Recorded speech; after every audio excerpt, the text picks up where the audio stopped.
Greetings, Gumshoe! Professor Herman Nootix at your service. Let's take a stroll.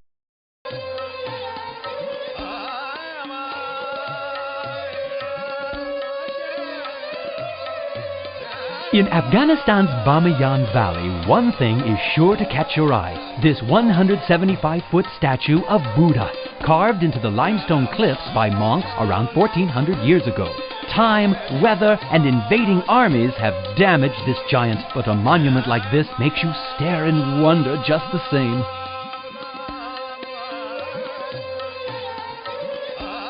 Buddhism began in India, and this is as far west as it traveled. The Buddhist monks who lived here in Bamiyan renounced greed and selfishness. And they must have been serious. They lived in huge holes that they carved into the cliffside. Not exactly cushy surroundings.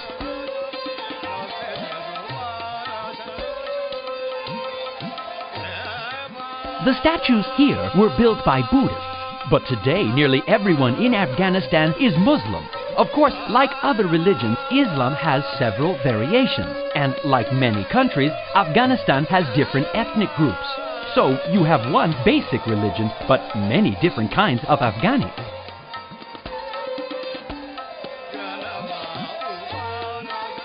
Even though we're in Afghanistan's Bamiyan Valley, we're still pretty high up, 8,500 feet above sea level. The weather here can get very, very nasty. In fact, when invading Mongol armies took Bamiyan from the Buddhists who built it, they quickly abandoned it themselves. They just weren't ready for the cold winter.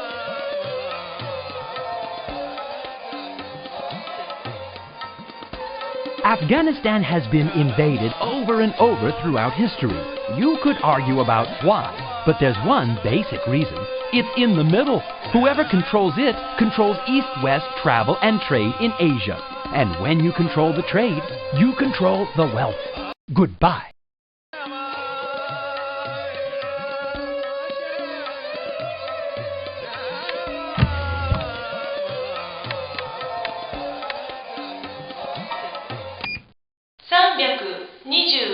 便はただいま日本に向けて出発いたします。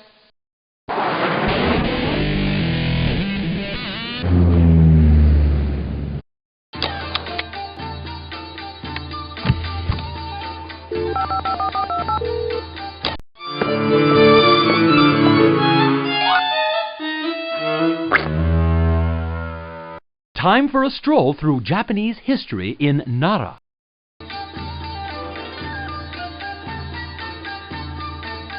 This region is the cradle of Japanese civilization.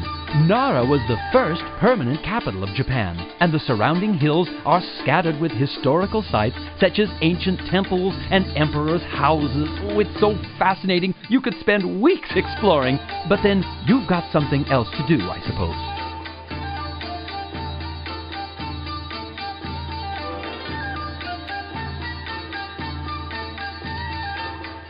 Before Buddhism was brought here from Korea in 552 AD, most Japanese were of the Shinto faith, worshipping the natural world, mountains, rocks, and seas.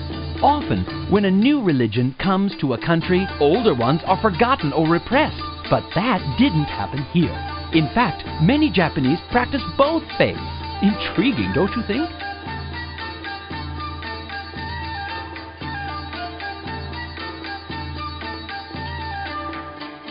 Here in Nara, Japanese history is taken very seriously, and the Todaiji Temple Complex is history headquarters. If you're looking for precious, ancient Japanese art, you'll find more of it here than anywhere else.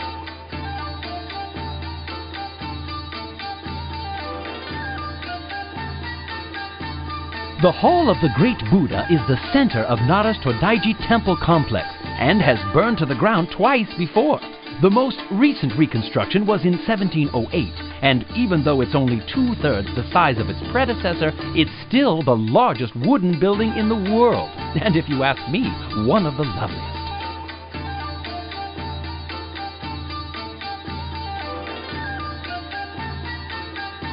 This region is the cradle of Japanese civilization. Nara was the first permanent capital of Japan, and the surrounding hills are scattered with historical sites such as ancient temples and emperors' houses. Oh, it's so fascinating, you could spend weeks exploring, but then you've got something else to do, I suppose. Goodbye.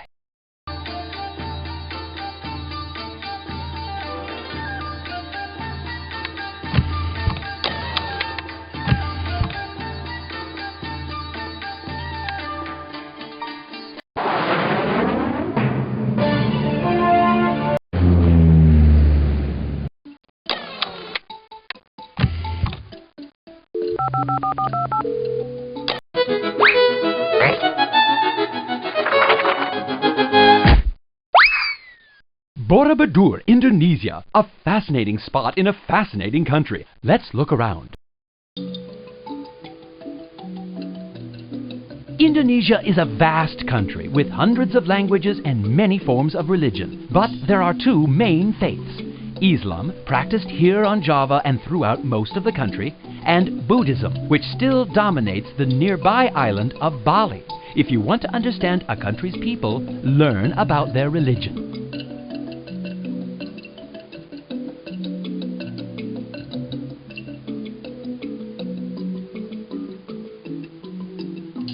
This is the largest Buddhist temple in the world, Borobudur on the island of Java. The temple was historic even in 794 AD when it was built.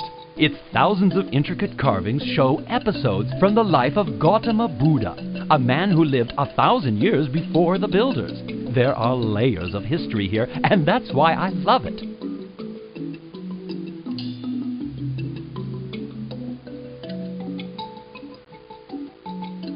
This huge shrine is made of hundreds of smaller monuments called stupas, each an intricate structure. The stupa's square bases are topped by domes with statues of Buddha behind cutout windows. It all represents the search for enlightenment, which is, simply put, the central goal of Buddhism. Pardon me, I do get abstract, don't I?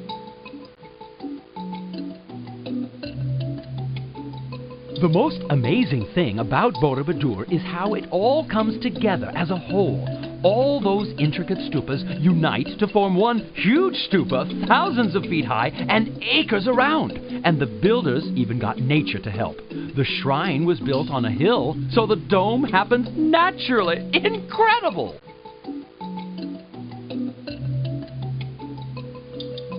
2,500 years ago, far from here in central India, the Buddhist faith emerged from the teachings of Gautama Buddha. That's a statue of him behind me. Fine-looking chap. Some Buddhists believe that doing good deeds is a way to enlightenment, and making an image of Buddha is a good deed. There are more than 700 Buddha statues here. That's a lot of good deeds. Goodbye.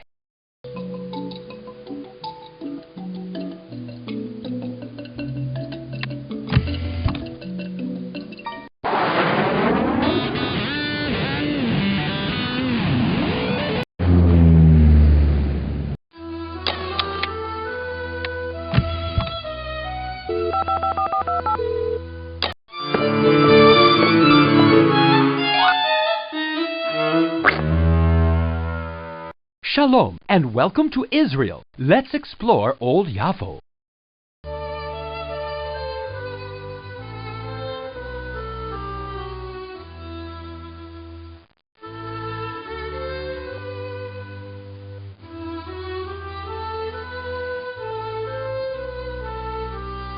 Yafo is one of the oldest ports in the world. How old is it, you ask? Old enough that it shows up in Greek mythology and in both testaments of the Bible. In short, quite old.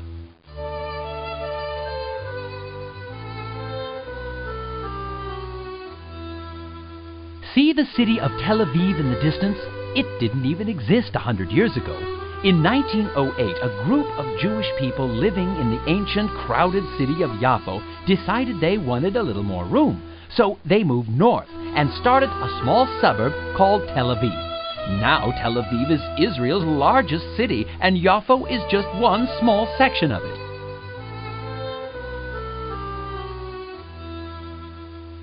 Old Yafo's aged buildings and open-air markets take you back to an earlier time. Most of what you'll find here was built when the Ottoman Turks controlled the city several hundred years ago, which, come to think of it, isn't that old, considering the town has existed for at least 4,000 years.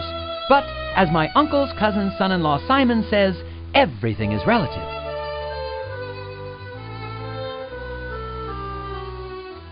Israel is a country both ancient and new. In 1948, the modern Jewish state of Israel was born. Much of ancient civilization and 3 of the world's major religions trace their roots back to this area. Goodbye.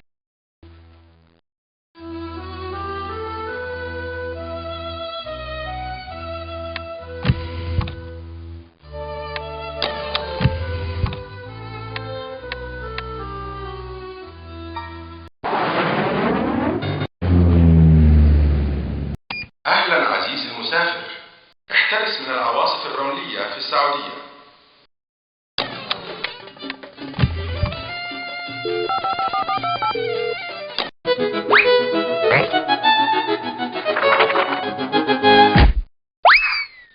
Hello there! Let's take a jaunt around Jeddah. Saudi Arabia is a fairly new country in a very old place.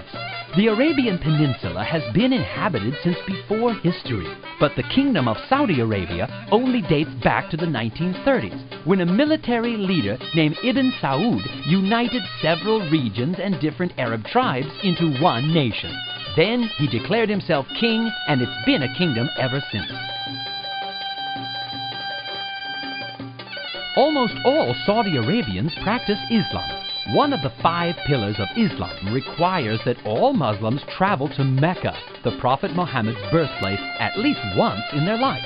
Mecca is just 45 miles away from here, so if you're in Jeddah and you're Muslim, there's no excuse not to make the trip.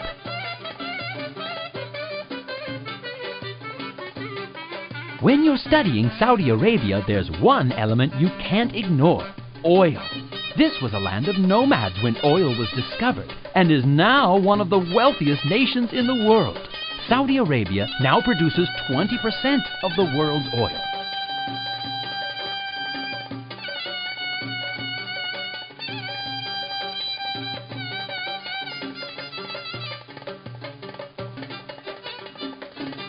If you're used to American government, then you'll find Saudi Arabia very different indeed.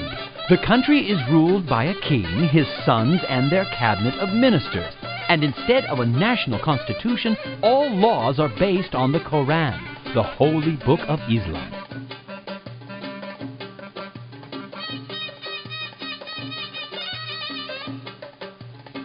Jeddah is one of Saudi Arabia's wealthiest and most populous cities.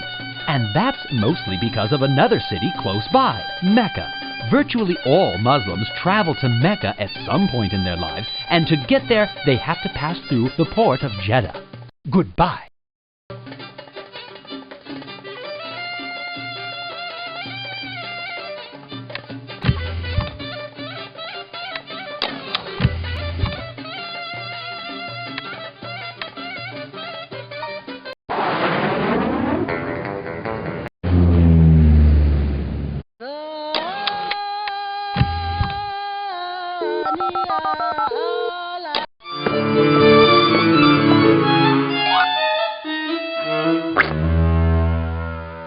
Let's adjust to Kathmandu's altitude by ambling about.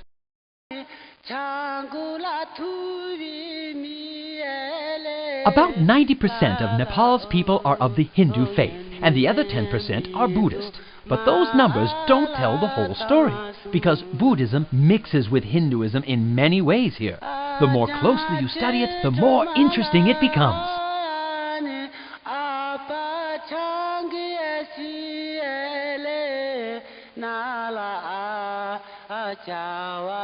Nepal is quite an amazing nation. It's the birthplace of Gautama Buddha, the man whose teachings inspired Buddhism. It has Everest, the world's highest mountain, and the entire country is nestled in the Himalayas. Why, right now, we're in one of the country's lowest spots, but we're still 5,000 feet above sea level. Let's walk slowly so I don't get dizzy.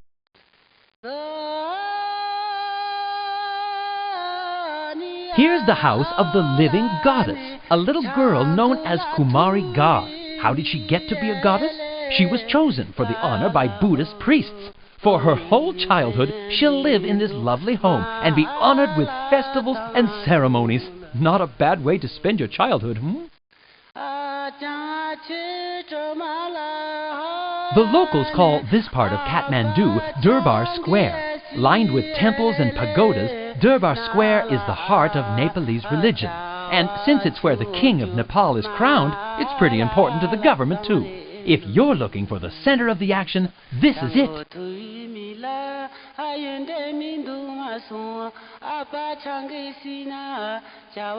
Here's Maju Deval, a temple to the Hindu god Shiva. Don't you just love those roofs? Some religions believe in just one god, but not Hinduism.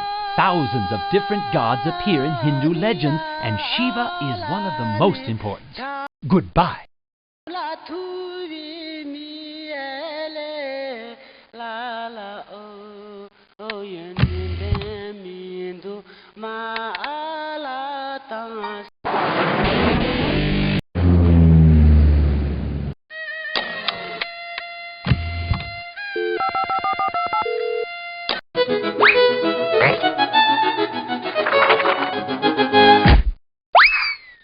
Welcome to Bangkok. Let's contemplate the wonders around us.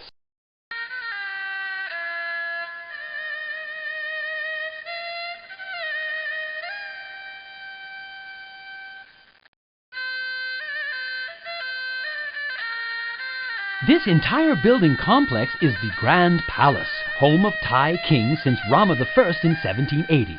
Back then, the king had dozens of wives, and they all lived within these walls with their children and servants. Royal daughters stayed here for life, but sons left when they became teenagers. Only one adult male was allowed inside, the king. After all, he made up the rules.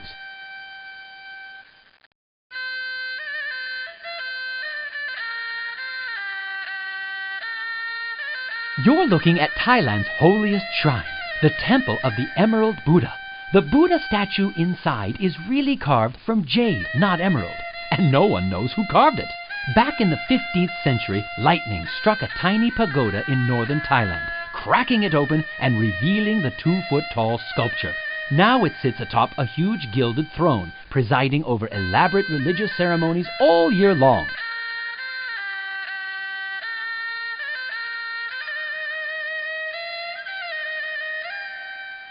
All this splendor is lovely to look at, but it's not the whole story.